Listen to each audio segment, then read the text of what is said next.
Okay. We've got the homework set due Wednesday over sequences. So we've been working with sequences for about 3 weeks now, 2 or 3 weeks. Questions related to the homework set?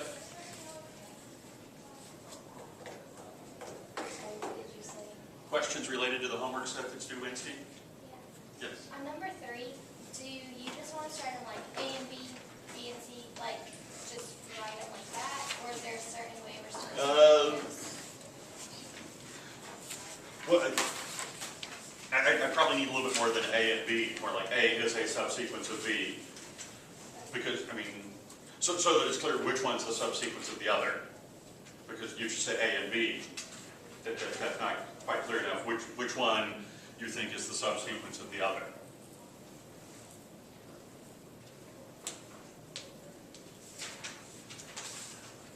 But you don't need additional explanation, just identify, here's a sequence, it's a subsequence of another. And I don't remember, there could be some that aren't really related to any others. You might have P is a subsequence of Q is a subsequence of R. There are those possibilities at least that they could be related that way.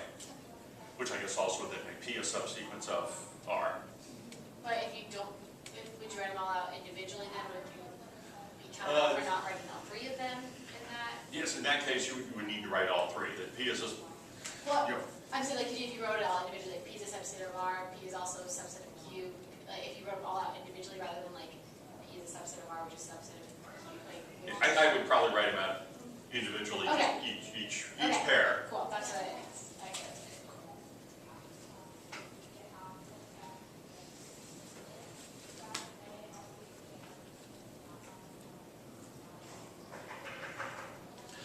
Okay. Other questions?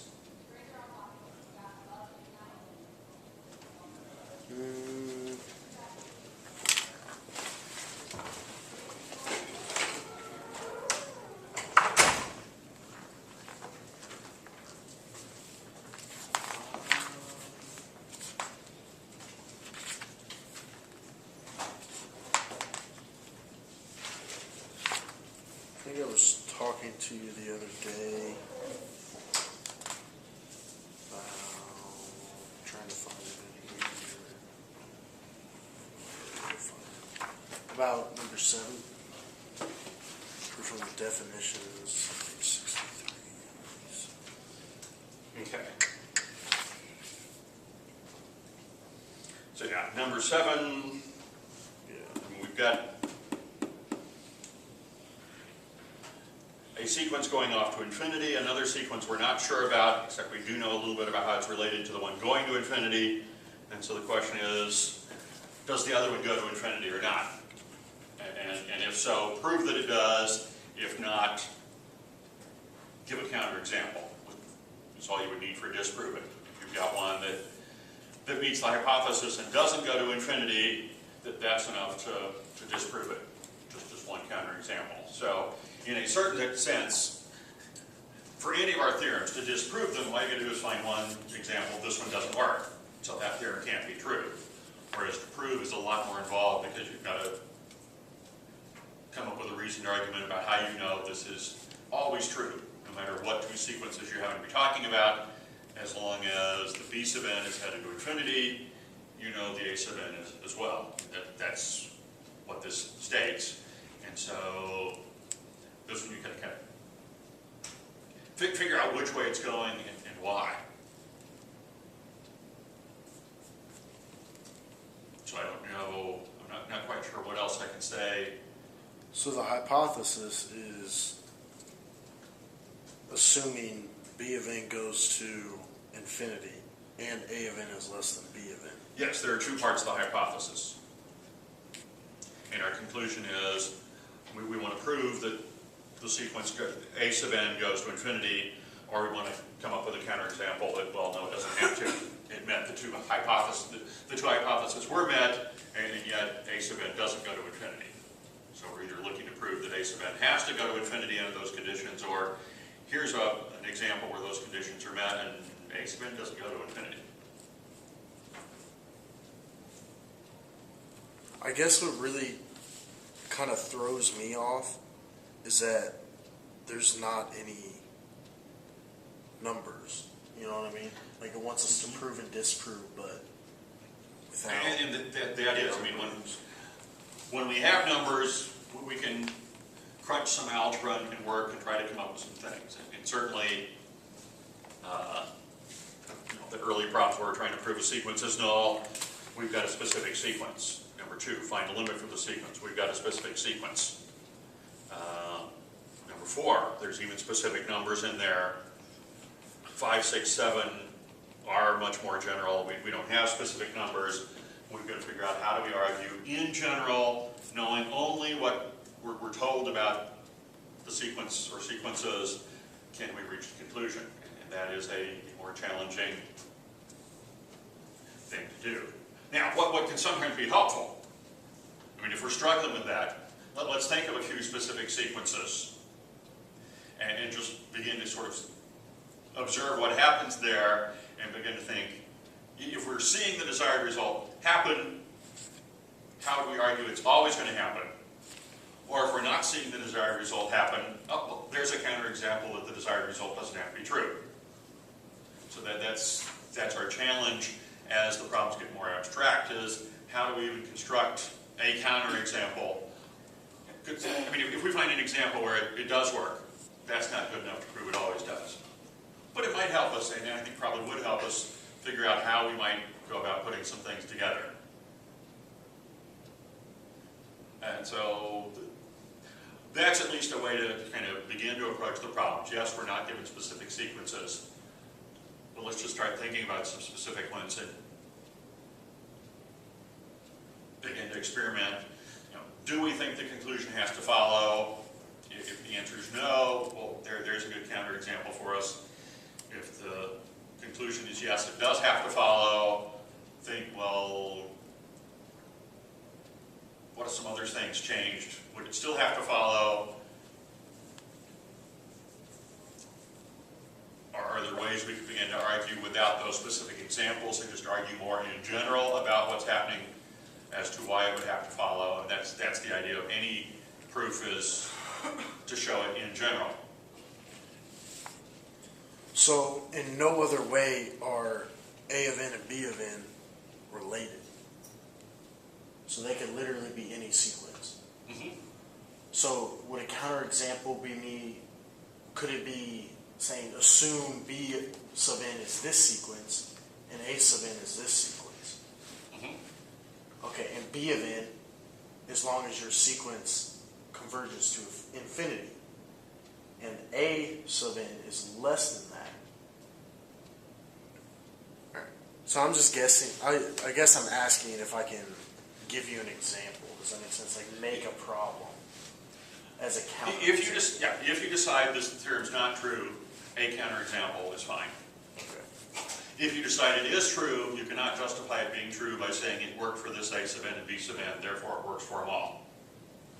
Yeah. But you can't say, If it here's an A doesn't sub n, work here's a for B sub n, this, it doesn't work, then so the not. theorem's false. It's not going to work for them all because here's one where it doesn't.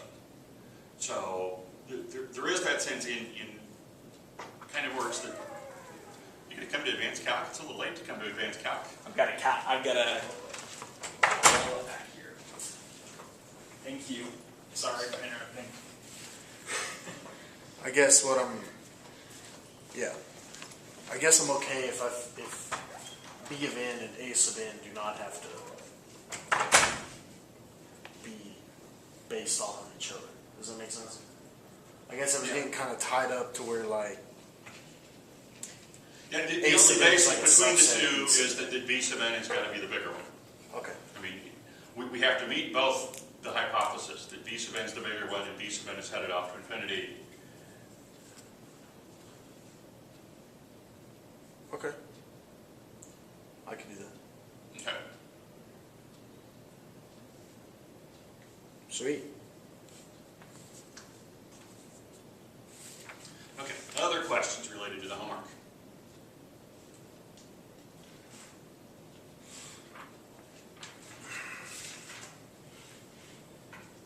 And then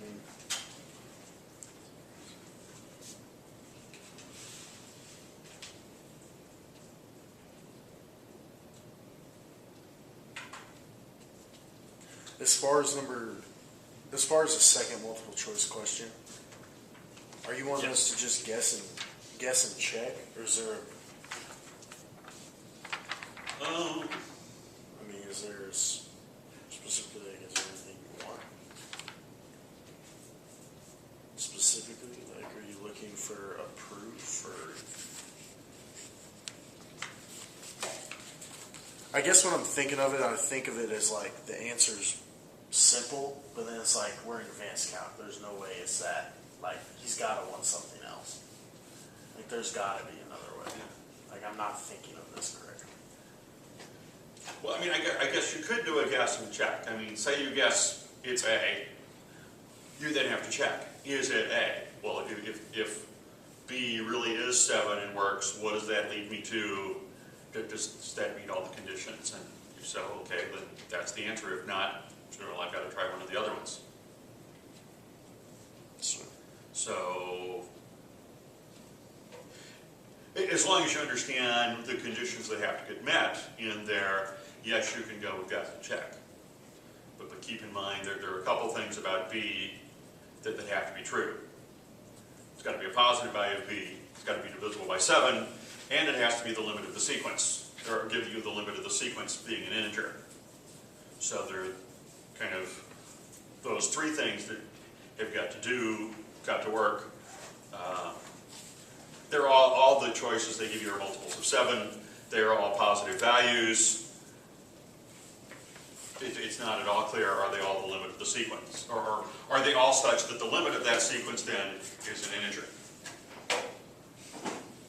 So that's kind of in your guess or check what you'd have to be checking.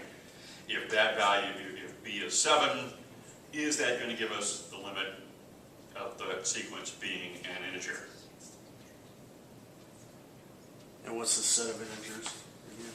Is that 1, 2, 3, 4, and 0, -1, -2, -3. so? It's just negative numbers to positive numbers, Yeah, whole numbers. whole numbers and their negatives.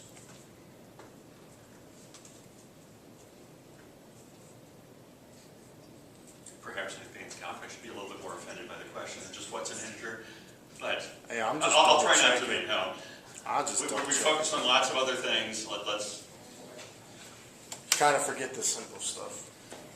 I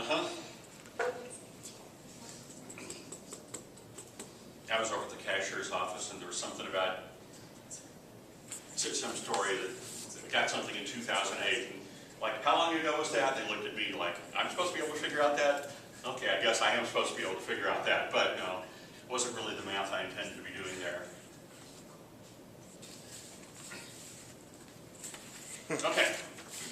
I want to talk just a little bit about 3.1 because it kind of goes more with what we've done with sequences, with the idea of a series. In Calc 2, we did like 2 days on sequence, and then we did 6 or 8 days on series. In Advanced Calc, we're going to kind of do the reverse. We spent 6 or 8 days on sequence, and we're just going to talk about series a little bit. But sort of 2 of our more standard series were, say, 1 over n squared. So 1 plus 1 over 2 squared plus 1 over 3 squared plus 1 over 4 squared, etc. And 1 over n. 1 plus 1 over 2 plus 1 over 3 plus 1 over 4 plus 1 over 5, etc.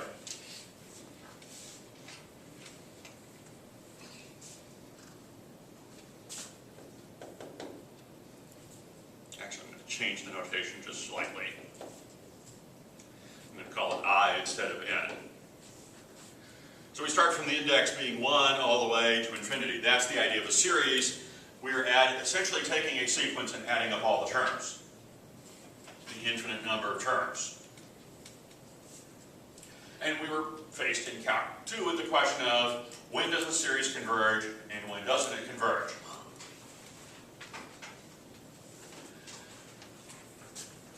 And even with the series, though, we would look at what's called the sequence of partial sums.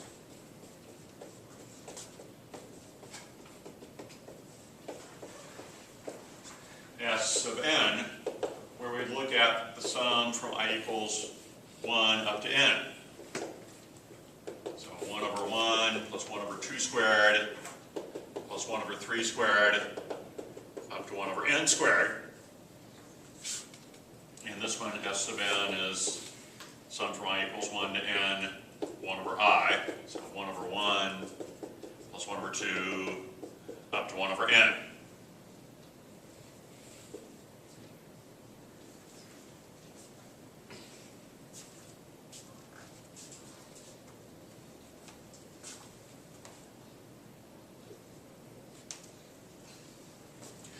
And in Calc 2, our goal was to figure out, are these sequences or series headed somewhere in particular, and in very limited cases, can we figure out where they're headed?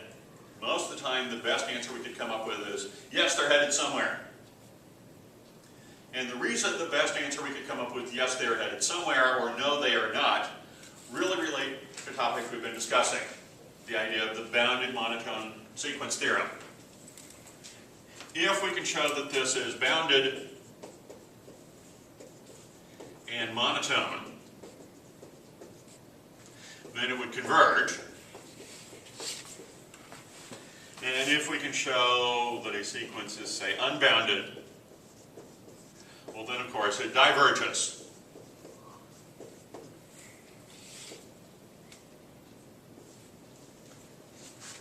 And it turns out for these two sequences, the first one happens to be bounded in monotone.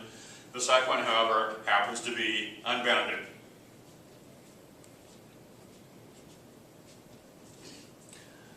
Our challenge with sequences was, or with series as they got more and more complicated though, was to figure out, how do we know which is which? How do we know if it's bounded and monotone? Or doing the Cauchy type pattern that we talked about the last time a little bit, so that we expect to converge to something, as opposed to how do we know it's unbounded?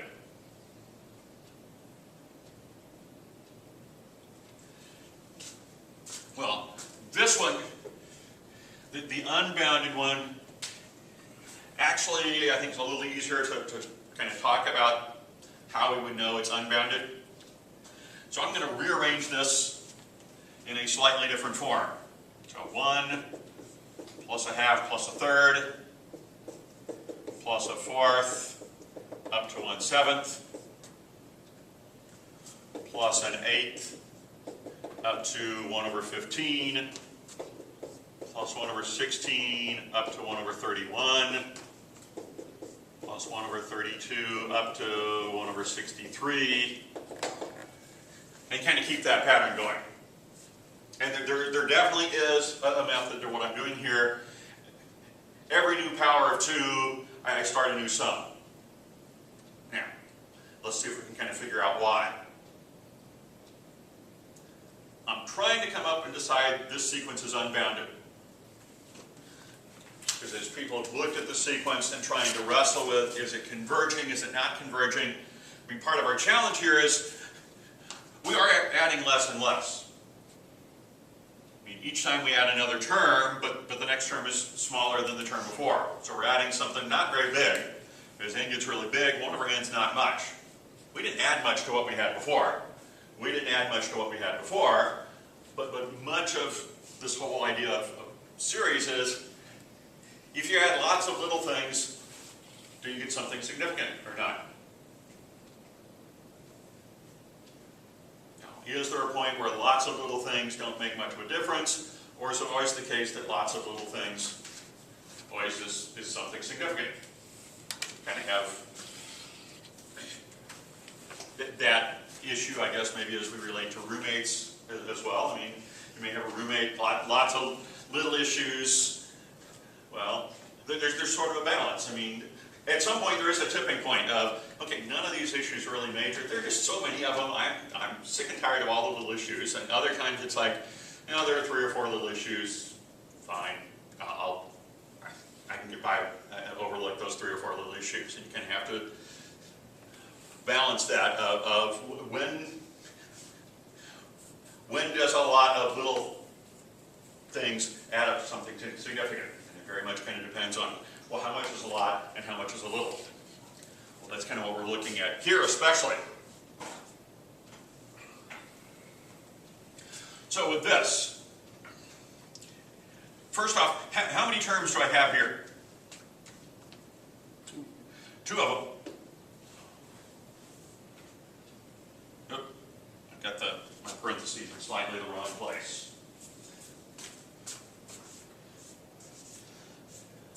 I need to end with the power of 4, or power of 2.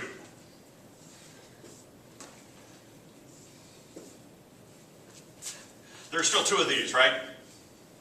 Yes. Which one's bigger, the 1/3 or the 1/4? 1/3. The 1/3's bigger, so the 1/4 is smaller, right? Yes. So I've got 2 terms, both of them are bigger than 1/4. So together, these 2 little pieces add up to more than a half. So I've got 1 plus a half plus something that's bigger than a half.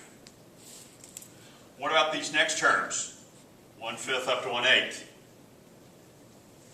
How many terms do I have there? 1/5 up to 1/8. 5, 6, 7, 8, 4. 4 terms. What's the smallest one in there? The smallest is 1/8. Is the last one, 1/8. So those 4, they're all at least 1/8, but 4 1/8s would contribute a half. Is that supposed to be 1/5, not 1/7? Well, yeah, I didn't rewrite where it started. I adjusted my parentheses. So yes, it goes from 1/5 to 1/8, and 1/9 up to 1/16, and 1/17 up to 1/32. I had my parentheses in the wrong spot.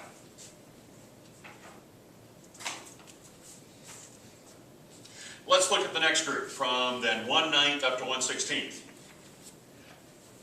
How many terms are there? 7. Are there 9 up to It might be 16? It might be 8. There might be 8, yeah. There are 8. There are 8. My math's not there today. Well, in a certain sense, from 1 all the way up there is 16, and we actually took out the first 8. So we have the last 8 of the 16. So there are 8 of those terms. The smallest one's the 16th, right? But those 8 terms add up to at least a half. So we kind of chop this series up into pieces. Each piece, more terms, but that many terms times what's last in the sequence always ends up being at least a half. This sequence is going to be unbounded. Eventually, if you add up enough of these little terms, in this case there'd be 16 of these little terms, all at least 1/32, those all add up to at least a half. The next, we've got 32 terms, each of them at least 1/64, they all add up to at least a half.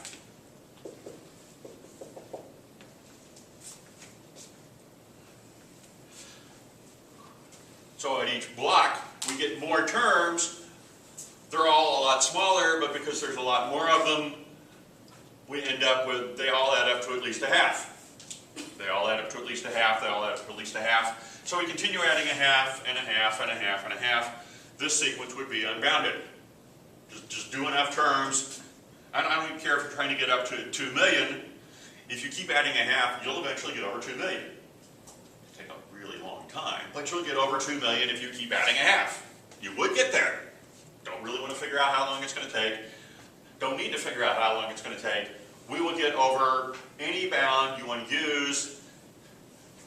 I'm continuing to add at least a half forever. I will overcome that bound, that particular series. Sequence of partial sums is unbounded, so we say the series is unbounded and diverges. So with series, we kind of have essentially 2 approaches. One is come up with some approach to indicate that these partial sums are unbounded and therefore they can't be converging, or some approach to decide, no, I think these terms are bounded and monotone. We really are converging. Now, for monotone, this one's actually, I think, easier.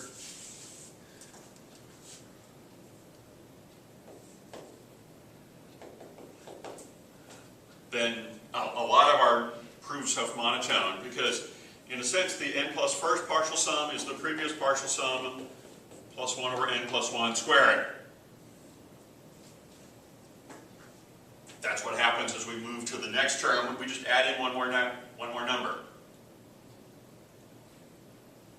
So as we look at s sub n plus 1 and s sub n, can we tell which one's bigger?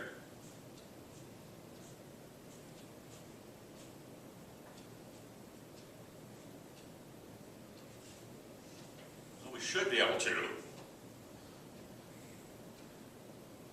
Which one's going to be bigger, s sub n plus 1 or s sub n, if that's how the two are related?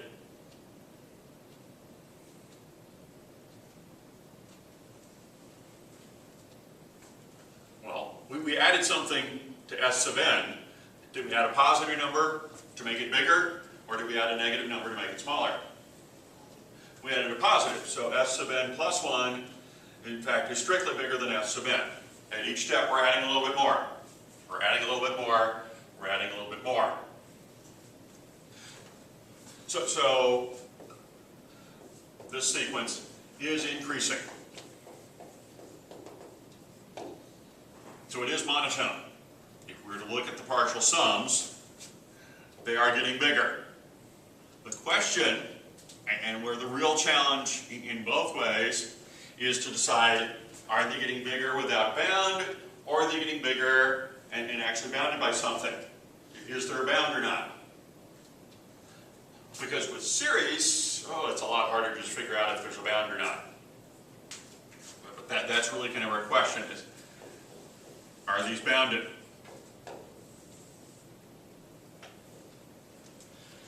Well, in Calc 2, we gave, I don't know, end up with 6 or 8 different tests that all pretty much involved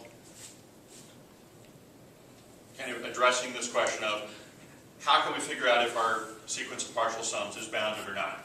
We didn't really talk about it at that point, but that was really the idea. I mean, the ratio test, we're looking at a ratio of this term to the next term, trying to get a sense of if that ratio is a certain value, well then we could bound it by some other series that we knew converged, or the nth root test, or some of our other tests. This particular sequence, or series though, the way we would come up with it being bounded was essentially to kind of look at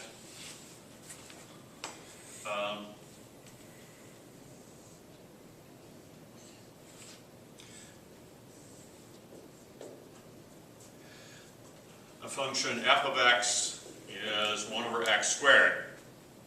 And we could talk about the integral from 1 to infinity of this function as the area under the curve. And we could work through that, and we actually found out that this was some finite number. In fact, I think the finite number we get in that case was 1. If we go through all the calculus of integrating and doing that. Now, that integral doesn't really look anything like the series until we sort of realize, well, what if I were to just draw some rectangles here?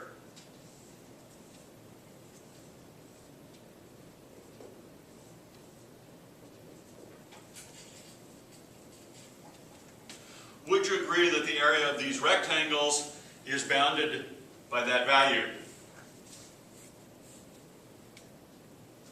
We're missing a little area at each step. So the area under the curve is less than the area given by that integral. But if this is my function, notice here at 2, our height, or the area of this, height times the width. The height was 1 over 2 squared, the width was 1. Here our area is 1 over 3 squared, times the width of 1. Then 1 over 4 squared, times the width of 1.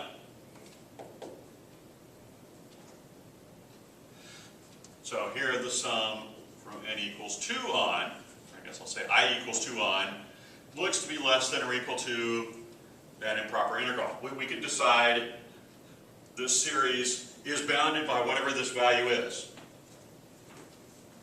So we have a bounded monotone sequence. It has to converge to something. We have no idea what. Well, in Calc 2 we had no idea what, and actually for years people had no idea what.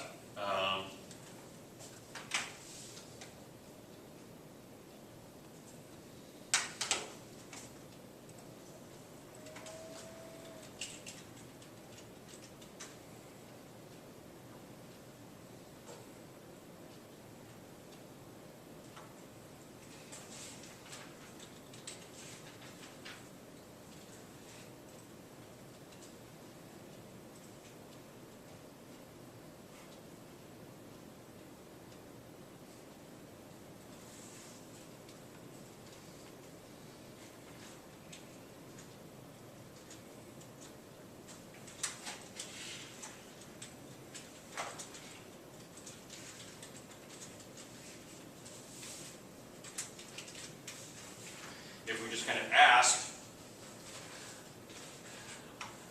on this 1 over 1 squared plus 1 over 2 squared plus 1 over 3 squared, someone actually came up with the result that this was pi squared over 6. And somebody asked the math forum, we need a clear, easy to understand reason or proof for why this is correct.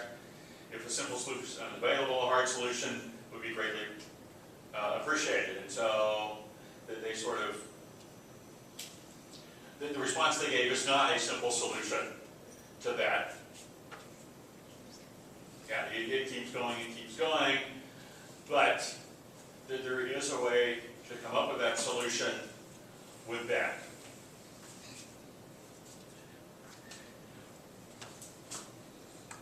These ideas of looking at infinite series, I think one of the more famous people to ever kind of look at that was a man called Ramanujan, who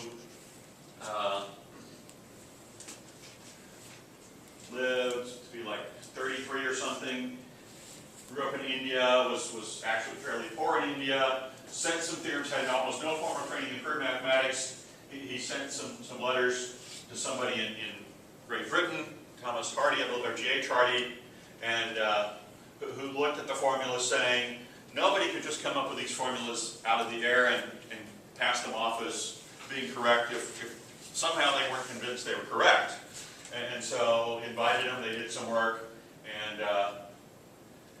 so recognizing he's starting work, sent him the samples, he arranged for Ramanujan to travel, and did lots of theorems, often without proof. He just said, oh, this is the way the formula works out, and people were wondering, what's the proof, what's the proof? Because it's got, during his life, he compiled nearly 3,900 results, mostly identities and equations. Many were completely novel with that, and in fact, there are numerous people since who have made their mathematical living off going through what are called Ramanujan's notebooks. That's what they have studied as his notebooks, trying to come up with proofs for some of these theorems. He just put down that nobody had any idea how they came up with that. And so, as late as 2012 and 11 and 12, they continued to discover that mere comments in his writings about simple properties and similar outputs were profound and subtle numbers for the results. And so he somehow just kind of came up with these things. And in fact, his life has been put into a movie. I only hit snooze once. Nope. Wow. No more than twice. Look up here.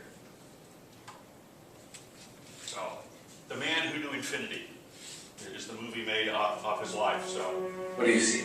Sad. Imagine if we could look so closely, we could see each grain, each particle. You see the patterns in everything. Integrals, infinite series. I've never seen anything like them. From an Indian clerk, ill-educated in Madras, I would very highly value any advice you give me. That's for you. Just not England. Yours truly, S. Ramanujan. What does the S stand for? He's asking himself. You intend to invite him here. Don't forget me. I could never. Are you Ramanujan, by chance? Oh, don't be intimidated. Great knowledge comes from the humblest of origins. For the good of everybody, you should attend some lectures. I'm here to publish. But that only contained a small sampling of my discoveries. This will take a lifetime. Maybe two. We need proofs of your work. But they are right, sir. I haven't completed that proof. Not even. I just do. You don't pull a stunt like that in my class. Get out! How do you know that theorem? Tend to me. These steps you want, I do not know how to do. But here you go. It's our home. Don't you know what I've given up to be here? I have nothing. You wanted to know how I get my ideas. Go on, speak to me. There are no proofs. We're just supposed to take him at his word? No, you're to take him at mine. Why do you do it? Because I have to.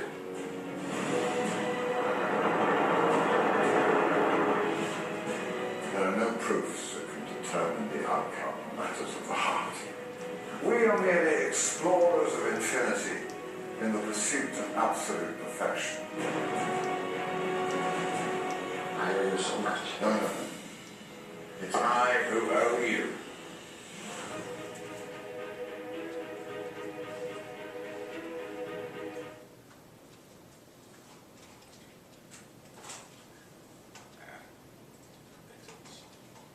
Stop. So, I've not actually watched the movie, and I don't know, it's I'm sure, reasonably accurate to that, but including some of the difficulties experienced in going to England and adjusting to the culture, and others not adjusting to his culture that he brought with him with that. So, but I mean, he died at 33, he wasn't, his health suffered in the English climate and different things, and so, but just to be able to look at these and kind of figure out what the results were, people decided, well, they must be true, and I think they've been coming up, they've continued to prove them true. I don't know if they found any that aren't true with that, but just lots of things. Hardy said, when a single look was enough to show they could only have been written by a mathematician of the highest caliber, comparing him to other mathematical geniuses. There's no way you could have just come up with those unless you really knew them. So he definitely contributed quite a bit. But for most people to come up with some of these sums really relates to figuring out a power series that they'd be related to. And the power series idea is something I think we'll pick up a little bit with on Monday after we get back from fall break, because it actually kind of cycles back to a bit of what we did with exploding dots earlier. And Monday we're in the window for the Global Math Project. And so we'll do a little bit with exploding dots, something totally different than what we did before with exploding dots, but I see a connection, and hopefully by the time we're done Monday, you'll at least see some sort of connection. So Wednesday, your homework is due. I'll be in my office Wednesday. We will not meet just to collect the homework before fall break, but we will meet again next Monday. So, see you then.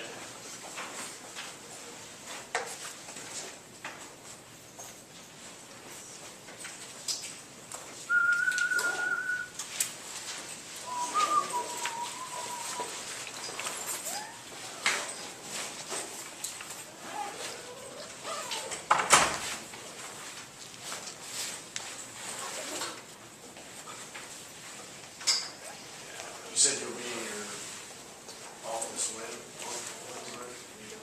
Well, I mean, during the normal class time, I'll also be there pretty much 9 to 1. 9 to what? 11. 9 to 1, I've got a class at 1, but I should be there 9 to 1.